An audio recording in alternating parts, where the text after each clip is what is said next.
Assalamualaikum warahmatullahi wabarakatuh. Alhamdulillahi rabbil alamin. Wa bihi nasta'in ala umurid dunya waddin. Summa salatu wassalam ala khairi man ba'athahu Allah rahmatan lil alamin.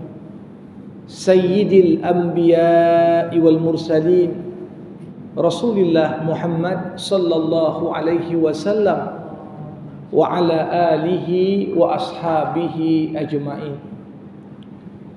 Allahumma allimna ma yanfa'una wanfa'na bima 'allamtana wa zidna ilma innaka antal alimul hakim. Bapak-bapak, ibu-ibu, saudara-saudari jamaah rahimakumullah, marilah kita tak hentinya memanjatkan puja dan puji sebagai wujud rasa syukur kita kepada Allah Subhanahu wa taala. Begitu banyak karunia Allah untuk kita, nikmat sehat, nikmat kesempatan, nikmat semangat bersilaturahim dan menuntut ilmu. Mudah-mudahan hadirnya kita di majelis ilmu malam hari ini kita niatkan sebagai wujud bagaimana kita bertafakuh fiddin. Ini menjadi amal soleh yang insyaAllah makin mendekatkan kita kepada Allah. Salawat berangkaikan salam kita hadiahkan kepada Nabi Muhammad sallallahu alaihi wasallam. Allahumma salli wa sallim wa barik alaihi. Beliaulah utusan Allah, teladan bagi umat manusia, dan tentunya harapan kita tergolong pengikut baginda yang nantinya akan mendapatkan syafaat di yaumil mahsyar kelak. Jamaah rahimakumullah, kita masih dalam suasana Agustusan.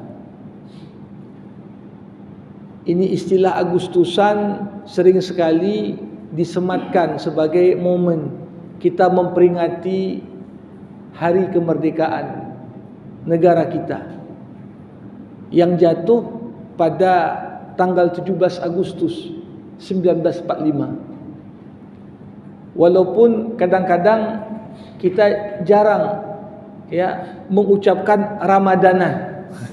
Walaupun misalnya kemerdekaan kita juga sebenarnya jatuh di bulan suci Ramadan dan di hari Jumat. Nah, tentunya nikmat kemerdekaan merupakan salah satu anugerah Allah Subhanahu wa taala yang begitu luar biasa besar untuk para hambanya. Karena dari semua nikmat yang ada, nikmat yang paling utama pertama adalah nikmat Allah ciptakan kita. Itulah nikmat hidup. Apalah nilainya harta kalau kita tak hidup? Apalah artinya ilmu kalau kita tidak hidup? Apalah artinya jabatan dan segala embel-embel yang melekat pada kita kalau kita tak hidup? Karenanya ayat pertama yang memerintahkan kita beribadah di surah Al-Baqarah, Allah katakan, ya ayyuhan nas u'budu rabbakum alladzi khalaqakum. Kenapa kita perlu menyembah Allah? Karena Allah yang ciptakan kita, karena kita hidup. Maka tujuan hidup adalah untuk ibadah. Nah, nikmat hidup ini sendiri tentunya tak sempurna tanpa ada nikmat kemerdekaan. Apalah nilai seorang itu hidup tapi hidupnya dalam kehinaan, hidupnya dalam penjajahan, hidupnya dalam segala hal yang membelenggu. Dalam hal ini justru dia tak mampu dapat menjalani kehidupannya sebagaimana yang seharusnya.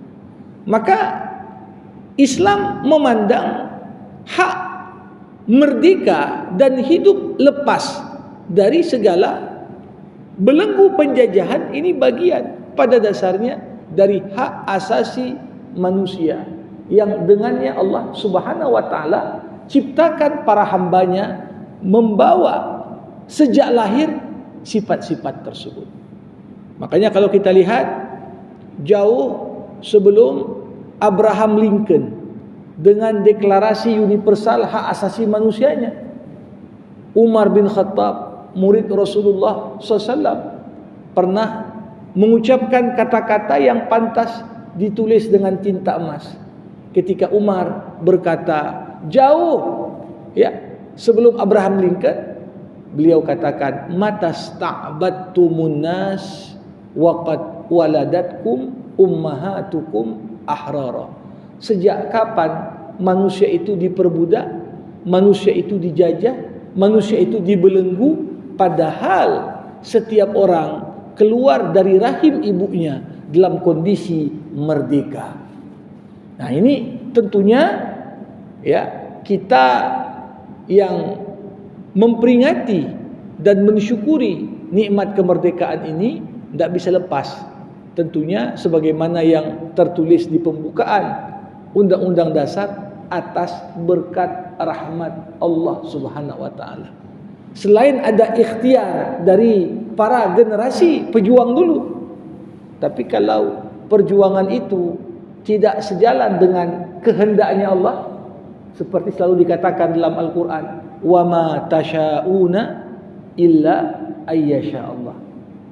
Apapun yang kalian mau, apapun yang kalian kehendaki, niscaya itu enggak akan wujud kecuali kalau Allah juga menghendaki hal yang sama. Nah, ini yang sebenarnya perlu untuk kita bukan sekedar memperingati dalam makna ya sekedar senang kita udah merdeka, tapi justru agama menyuruh kepada kita wa dzakirhum bi ayyamillah. Ingatkan manusia dengan hari-hari Allah tunjukkan tanda kebesarannya. Saya sangat yakin ya momentum 17 Agustus itu tak pernah mungkin terbayang oleh para pejuang dulu datang ya. Apalagi fakta sejarah menunjukkan negara kita negara pertama yang memproklamasikan kemerdekaan pasca Perang Dunia Kedua. Ya. Siapa yang membayangkan Hiroshima, Nagasaki kena bom atom? Ya, tak pernah ada yang bayang. Tapi datang momentum di situ. Bagaimana kaum muda ya mendorong para tokoh bangsa, ayo segera manfaatkan momentum itu. Belum lagi di awal kemerdekaan, bahkan ketika sudah diproklamirkan, dunia pun belum mengakui. Ya. Apalah nilai merdeka kalau nggak ada yang mengakui, gitu kan? Jadi ternyata merdeka dengan segala usaha yang luar biasa yang dilakukan hingga pada akhirnya mendapatkan pengakuan dunia. Ya. Kalau kita mengatakan kita merdeka 1945, tapi baru dapat pengakuan penuh dunia 1949 ya. Setelah periode cukup panjang itu, diplomasi dan lain sebagainya. Jamaah rahimakumullah. Nah, apa sebenarnya pesan-pesan yang patut untuk kita renungkan terkait makna kemerdekaan ini kalau kita lihat dari perspektif agama? Saya ingin mengawali kajian ini dengan mengutip satu quote atau perkataan yang pernah disampaikan seorang penulis pemikir muslim yang cukup terkenal di abad ke-20. Dia berkebangsaan Aljazair namun lama tinggal di Perancis. Namanya Malik bin Nabi. Banyak dia tulis tentang Asia Afrika, banyak tulis buku-bukunya rata-rata ditulis dengan bahasa Perancis, kemudian diterjemahkan ke dalam bahasa dunia. Di salah satu bukunya yang berjudul dalam bahasa Arab Syurutun Nahdah, syarat kebangkitan, beliau mencoba menjawab sebuah pertanyaan yang pernah diajukan kepadanya. Kenapa, ditanya orang kepada Malik bin Nabi, di abad ke-20 hampir rata dunia Islam terjajah. Kalau kita lihat dari negara-negara Islam yang eksis saat ini, sekitar 60-an negara, ini hampir rata. Yang mungkin tak terjajah, wilayah kecil dari Turki, ya, sebagian wilayah Saudi sekarang, ya. Ini yang bisa dikatakan tidak berada di bawah penjajahan. Tapi kemudian yang menarik, Malik bin Nabi ketika ditanya, kenapa kebanyakan negara-negara berpenduduk muslim terjajah di abad ke-20 dan abad-abad sebelumnya? Beliau menjawab dengan hipotesannya, beliau katakan, umat Islam di abad 20 dan sebelumnya terjajah karena mereka mengadopsi sifat bangsa-bangsa yang mau dijajah. Ini kata-kata simple, namun maknanya cukup dalam. Kenapa kita terjajah? Karena kita yang dijajah mengadopsi sifat bangsa yang berpotensi dijajah. Dengan kata lain, kalau sekiranya sifat dan nilai yang kita usung ketika itu bukan sifat-sifat yang memungkinkan untuk dijajah, tak akan semudah itu. Jamaah rahimakumullah. Perdebatan panjang. Berapa tahun Indonesia dijajah?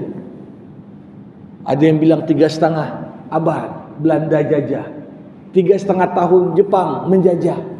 Tapi kalau kita lihat, walaupun 3,5 abad mungkin tak semua wilayah selama itu. Tapi perlu untuk kita renungkan, kok bisa negara-negara yang notabene peradabannya pun di bawah kita ketika itu? Ya.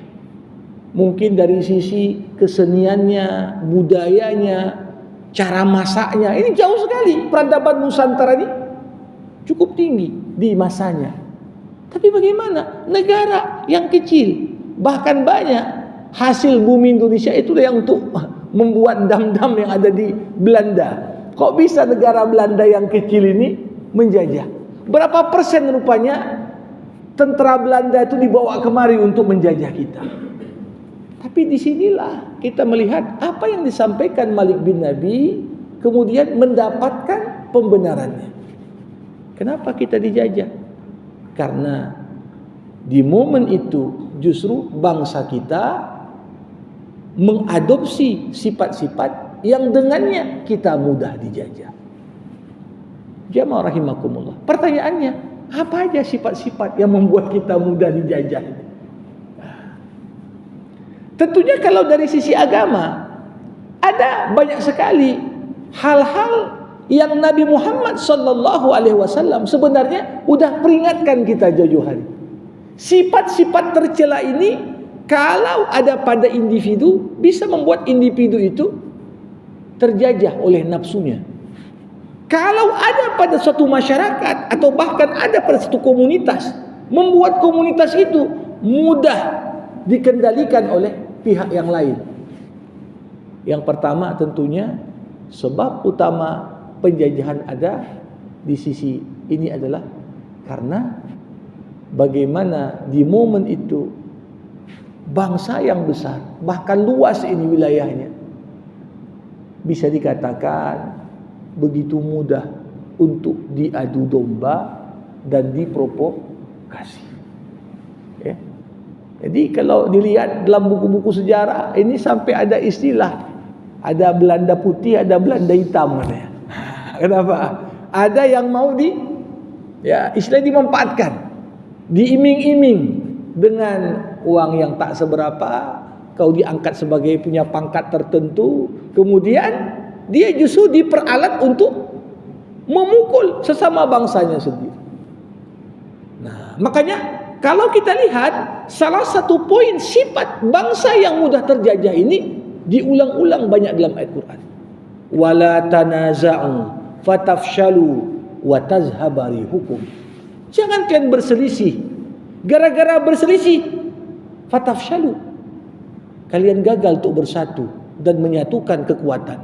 Wa tazhaba rihukum. Akhirnya apa? Kekuatan kalian pun hilang. Kewibawaan kalian pun lenyap. Ini yang diingatkan Allah Subhanahu wa taala pada banyak ayat. Wa'tasimu bihablillahi jami'an wa la tafarraqu. Berpegang teguhlah kalian pada tali agama Allah dan janganlah kalian bercerai-berai. Nah, tentunya ada dua hal yang sangat berbeda antara berbeda dengan berselisih. Orang yang berbeda pandangan gak mesti harus berselisih. Tapi tentunya orang berselisih karena tak mampu mengelola perbedaan. Ini kalau kita perhatikan, ini salah satu sebab pertama.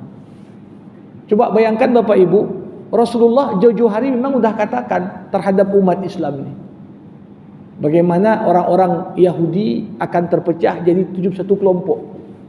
Orang-orang Nasrani terpecah jadi 72 kelompok. Umatku, kata Rasulullah, akan terpecah menjadi 73 kelompok. Ini sampai dikarang di abad pertengahan Islam, di saat mulai masa kemunduran itu muncul buku-buku yang fokus membahas tentang sekte-sekte dalam Islam. Ada buku judulnya Al-Farqu Bainal Firaq, dikarang oleh Imam Shahrastani. Ada Imam Al-Baghdadi juga menulis juga Al-Milal wan Nihal. Ya. Ini sekte-sekte yang kemudian ketika perbedaan-perbedaan ini tak mampu untuk dikelola dengan baik, ini yang terjadi.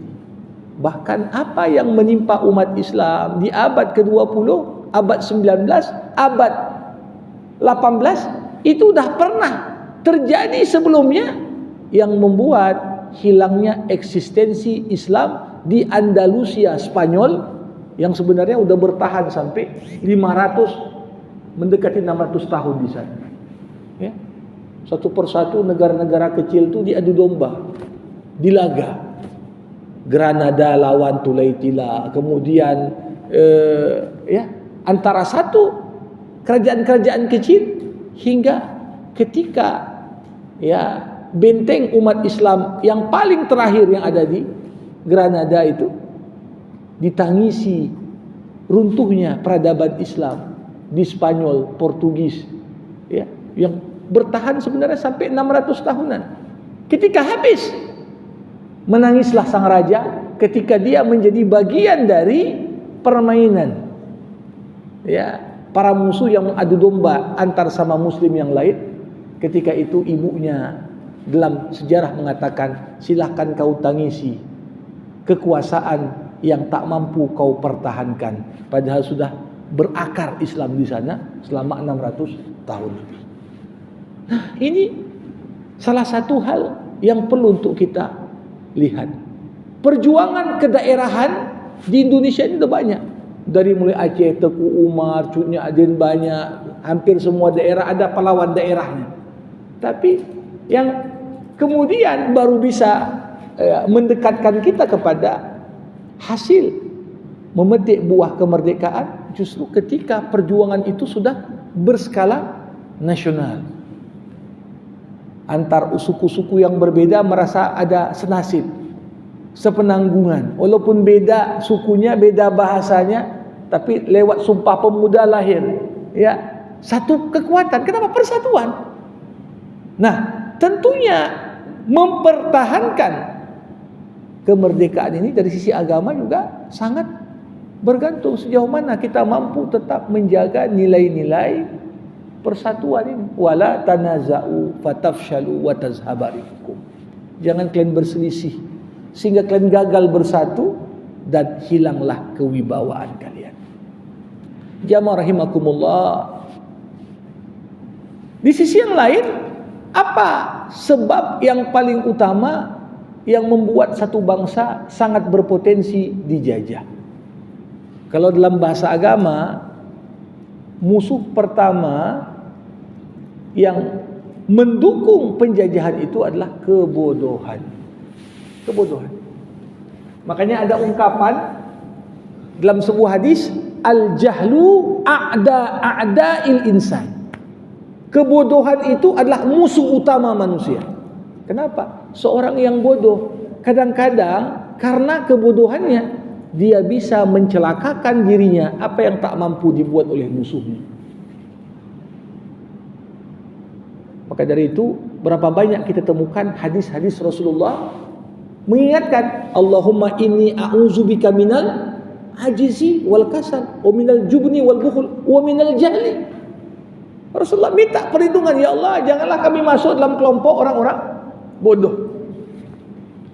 Kenapa? Kalau sudah bodoh seseorang itu, pada hakikatnya dia melakukan sesuatu yang membahayakan dirinya, membahayakan umatnya tanpa dia sadar. Bahkan ketika Nabi Muhammad SAW mendeskripsikan bagaimana kondisi akhir zaman, sayati 'alan nas sanawatun khadda'at, akan datang nanti sebelum datangnya hari kiamat tahun-tahun penuh tipu daya. Penipu dibenarkan, orang jujur didustakan. Ya, bahkan dikatakan oleh Rasulullah SAW bagaimana manusia diperbodoh oleh orang-orang yang bodoh. Nah, kenapa manusia ini kemudian dengan intelektualitas yang tinggi bisa diperbodoh? Ujungnya manusia dapat diperbodoh ketika manusia sudah tersandera oleh hawa nafsu dan kepentingannya. Hawa nafsu dan kepentingannya. Makanya di surah Al-A'raf, surah Al-An'am, Allah Subhanahu wa taala memotret satu kelompok manusia. Yang mana kelompok manusia ini paling rentan. Kalau kita kaitkan dengan apa yang dikatakan Malik bin Nabi tadi. Apa kata Allah? Afara'aita man ittakhadha ilahahu hawahu fa adallahu Allahu ala ilmin wa khatama ala sam'ihi wa basarihi faman yahdihi min ba'dillah. Apakah kau tak memperhatikan manusia-manusia yang mempertuhankan nafsunya? Maka ketika manusia mulai mempertuhankan nafsunya, Allah sesatkan dia. Allah tutup pendengarannya, Allah tutup penglihatannya. Dalam kondisi yang demikian, siapa lagi yang mampu memberikan petunjuk kepadanya? Faman yahdihi min ba'dillah. Makanya ada satu kata-kata yang menarik. Banyak zaman sekarang orang tak lagi membela yang benar, tapi membela apa yang menguntungkan dan membela apa yang memberikan benefit dan kepentingan untuk dirinya. Tahu pun dia ini salah ini, tapi selama yang salah itu pun menguntungkan, ya nggak apa-apa lah kita bela.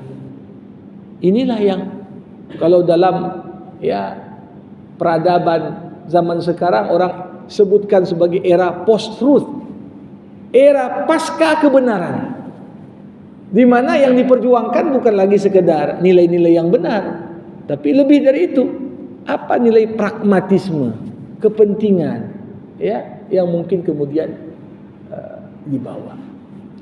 Nah ini kalau kita perhatikan tentunya itu nampak.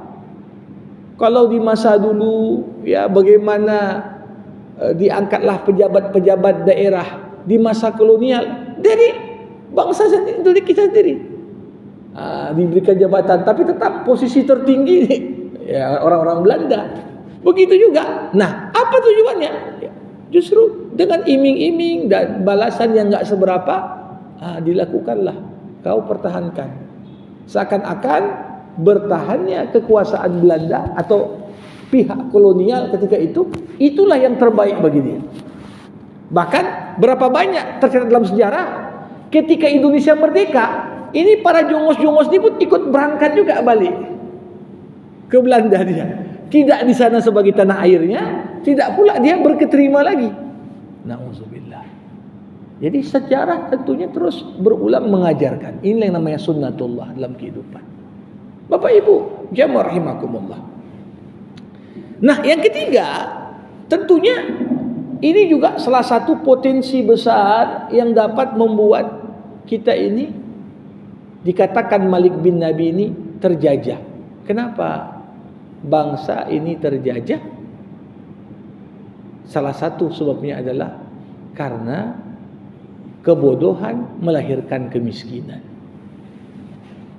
Dan Rasulullah mewanti-wanti 14 abad yang lalu. Apa kata Rasulullah? Kadal faqru ayyakuna kufran.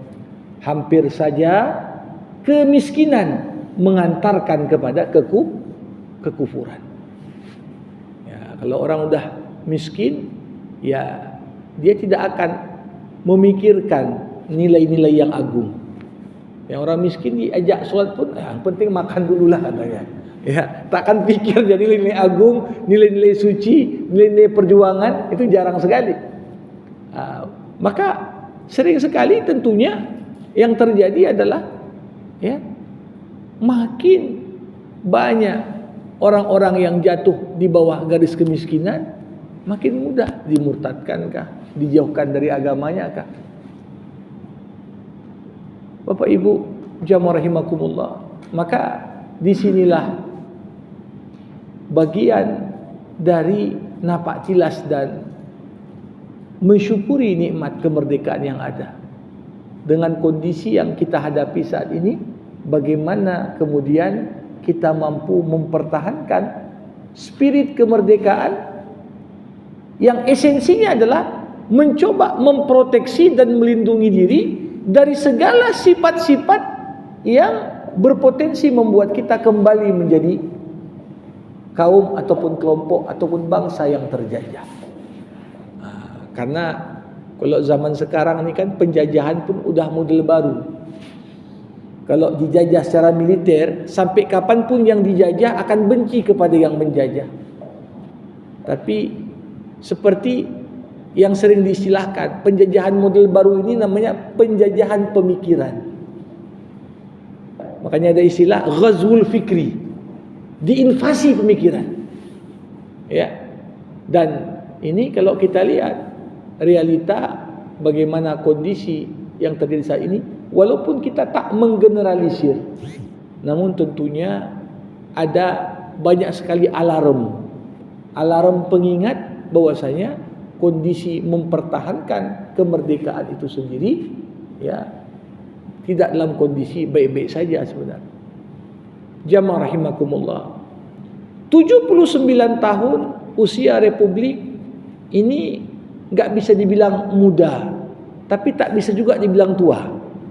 Karena umur manusia enggak sama dengan umur negara dan peradaban.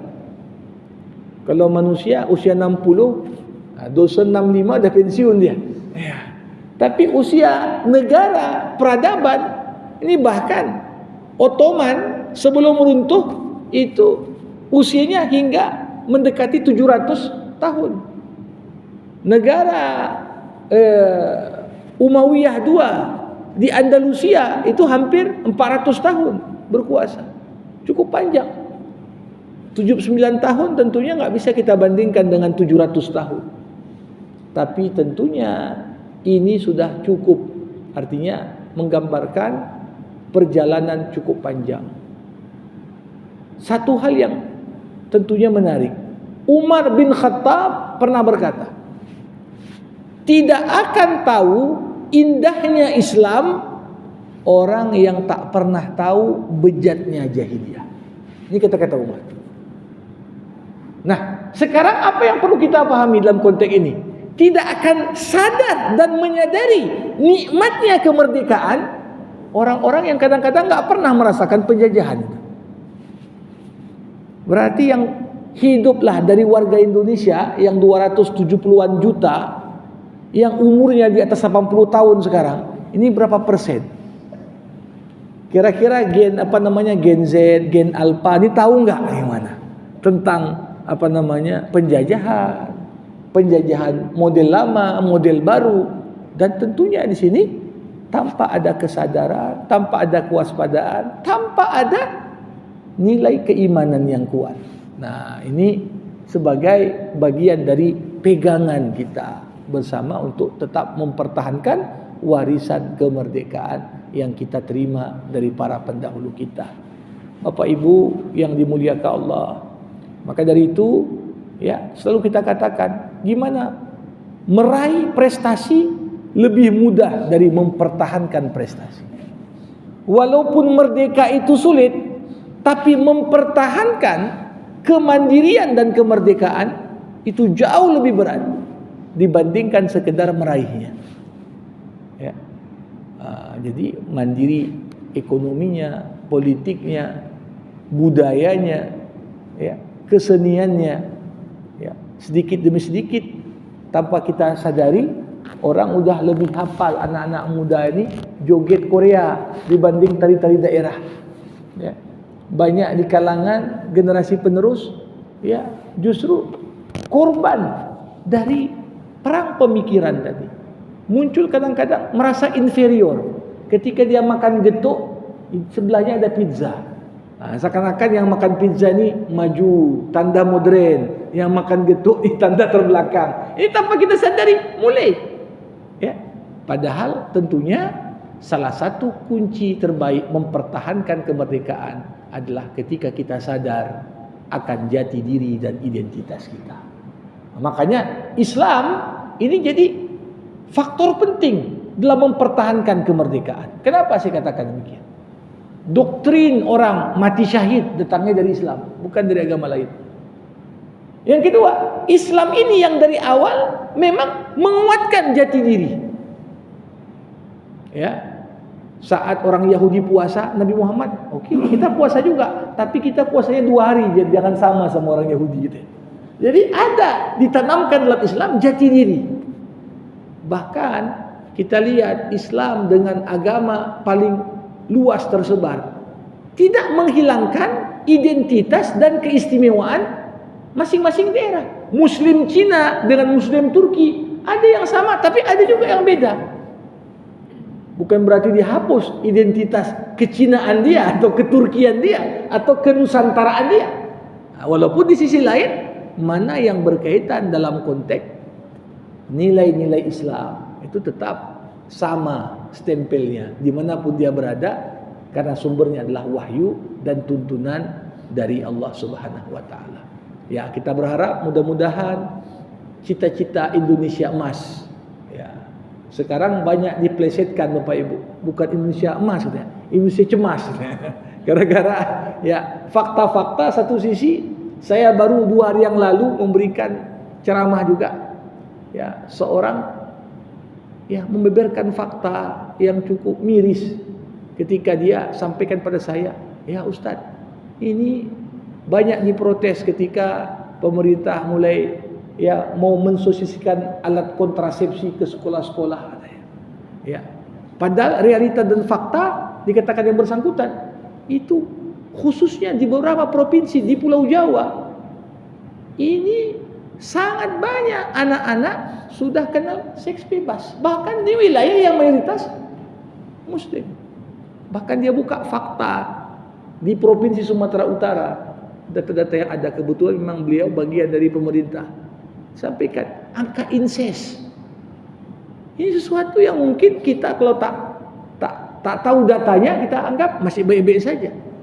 Tapi di sisi lain saya sampaikan, ya, kalau cuma disosialisasikan penggunaan kontrasepsi tanpa ada pendekatan yang lain, ini malah ngajari orang untuk berbuat yang demikian, saya bilang.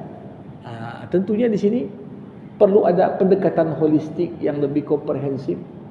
Kenapa terjadi demikian? Ada kebodohan, ada kemiskinan, ada ya banyak faktor yang kemudian itu bisa mencederai nilai-nilai kemerdekaan yang seharusnya kita jaga dan kita pertahankan. Demikian yang dapat saya sampaikan, Bapak Ibu, ya.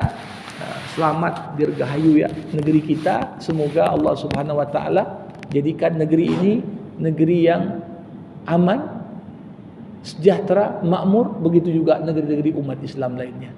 Sekian dari saya. Wassalamualaikum warahmatullahi wabarakatuh.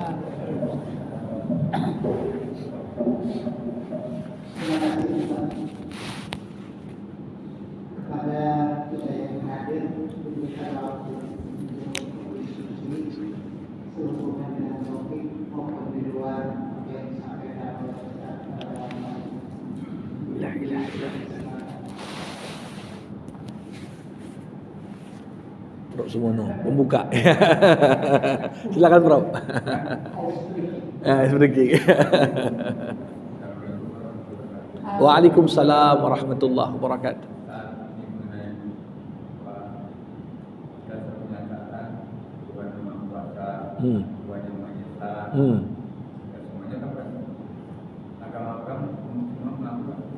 Iya, iya. Banyak orang kita nggak bisa. Iya. Mana mendusta ya kan? Ya.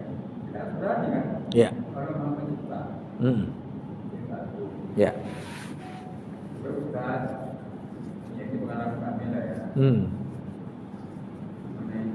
Belajar itu wajib. Ya, tapi kan ada Isra bukan kalau kita harus Belajar. Ya. Nah, cuma itu dalam nyatanya tidak terus. Nah, saya paham terhadap mahasiswa kita ini.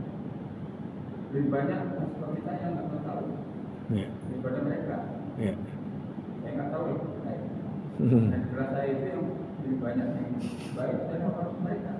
Iya. Nah, kita yang menyadari kita. Iya, iya. Nanti kalau kita nilainya rendah, protesnya. Betul.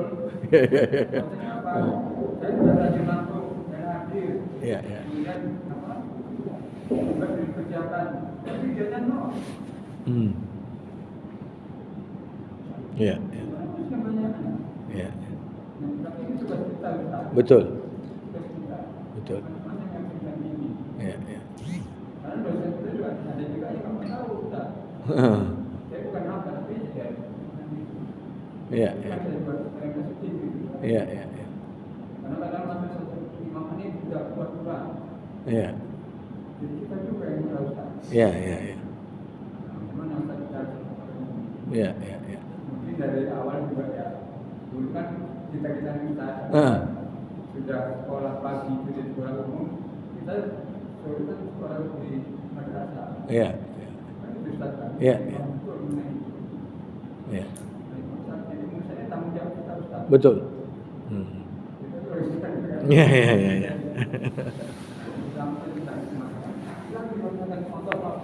Ya. Terima kasih, Prof. Ya. Tentunya kata Allah disebut lafzul jalalah. Kata yang mendeskripsikan keagungan Allah. Dan kata ini adalah kata yang memang mencerminkan siapa yang menjadi Tuhan dalam pandangan Islam. Karena nggak akan dapat ditiru oleh dalam istilah yang lain. Kalau di Malaysia dulu sempat bahkan ada polemik ya ketika non Muslim pakai istilah Allah itu untuk ngelabui, sehingga ya sampai dibuat aturan yang boleh pakai kata Allah ya cuma orang Islam. Walaupun kita di sini mungkin dari kelompok yang lain mengucapkan itu dengan pronunciation yang beda gitu. Jadi ya tentunya perlu untuk kita sampaikan ya bahwasanya lebih utama kita sebutkan kata lafzul jalalah dibanding ya mungkin kita gantikan dengan kata-kata Tuhan. Tuhan dalam bahasa Arab adalah ilah. Ya, ilah. Ilah tempat bergantung, tempat kita menggantungkan segala pengharapan, tapi nama yang hanya menyemat kepada Allah dan tidak mungkin disematkan kepada selainnya, ya Allah. Makanya kata Allah kata yang paling banyak berulang juga dalam Al-Quran. Tidak ada halaman kecuali pasti kita temukan kata Allah. Kenapa? Karena tujuan pertama Quran diturunkan memperkenalkan identitas Allah kepada para hambanya. Kalau kita nggak kenal siapa Allah, bagaimana kita mengamalkan perintah dan larangannya? Jadi tepat kalau kita membiasakan Muslim, ya sebut saja Allah. Sebut saja Allah Subhanahu Wa Taala, karena ini ya menjadi ciri khas. Ya, bahkan mungkin banyak di antara yang non Muslim mengucap Allah pun tak bisa dia. Jadi ini kan membedakan juga.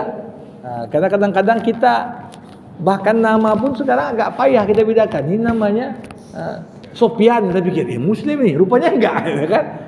Namanya Hashim sih. Kita pikir ini Muslim, rupanya enggak. Tapi ketika kita melihat seorang Muslim, enggak mungkin dia lidahnya itu keluh untuk sekedar mengucapkan nama Allah Subhanahu Wa Taala. Ini satu hal yang penting. Yang kedua tadi memang tugas pendidik itu tugas berat. Sampai Rasulullah SAW mengatakan intisari dari dakwah yang dibawa Nabi, innama bu'ithu mu'alliman. Sesungguhnya aku ini diutus untuk menjadi seorang pendidik. Jadi semua tugas Nabi itu ya artinya kalau mau diintisarikan ya itulah pendidik Nabi. Jadi kita sebagai pendidik ini bagian dari yang mewarisi tugas-tugas kenabian.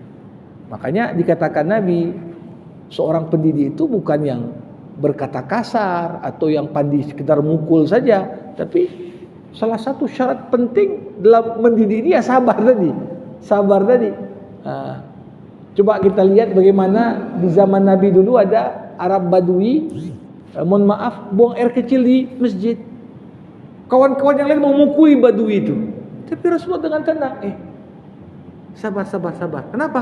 Ini nggak ngerti dia. Dari Badui sana, orang yang nggak ada peradaban, tiba-tiba di sini pikirnya masjid ini bisa buang hajat sembarangan.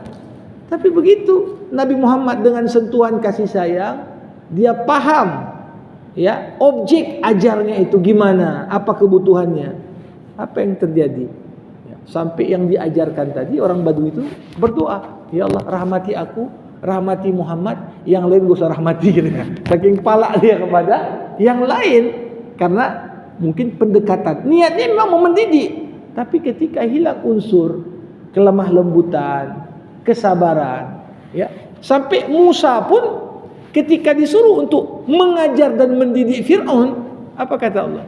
Pergilah kau kepada Fir'aun dan katakan kepadanya kata-kata yang lemah lembut. Makanya dulu ada seorang raja yang cukup zalim dalam sejarah peradaban Islam. Datang seorang ulama menasihatinya dengan kata-kata yang kasar. Dijawab oleh raja itu, sesungguhnya Allah pernah menceritakan dalam Al-Quran tentang raja yang lebih bejat dari aku, dan mengutus seorang yang lebih alim daripada kau, katanya. Tapi walaupun begitu, tetap ketika dia mendidik dikatakan faqula lahu qaulan layyina, katakan kepada Fir'aun dengan kata-kata yang lemah lembut. Jadi kadang-kadang ini kan bagian dari gap antar budaya, gap dalam komunikasi antara mungkin generasi kita dengan generasi sekarang. Bukan dia tak mau belajar, mungkin cara dia belajar agak beda ya. Jadi memang di satu sisi inilah yang dikatakan Ali bin Abi Thalib, ajarkan anakmu sesuai zamannya, karena sesungguhnya dia menghadapi tantangan yang berbeda dengan tantangan yang kau hadapi sebelumnya. Ini saya kira, tapi tentunya banyak hal-hal positif juga dari gen Z ini, gen Alpha ini. Walaupun di sisi lain ya ada hal-hal yang kalau kita coba banding-bandingkan dengan zaman kita atau apalagi zaman Prof ya, tentunya mungkin dari sisi daya juangnya, daya hal-hal yang lain, kedisiplinan, ya mungkin banyak yang terjadi pergeseran nilai di sana sini. Wallahu a'lam. Demikian. Baik.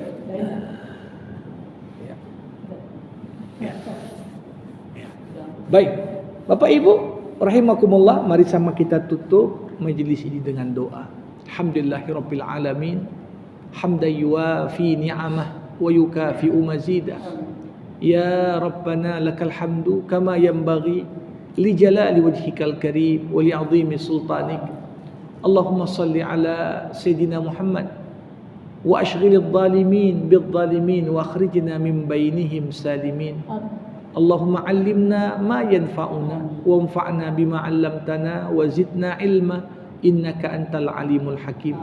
Allahumma ati nufusana taqwaha wa zakkiha anta khairu man zakkaha anta waliyuha wa maulaha.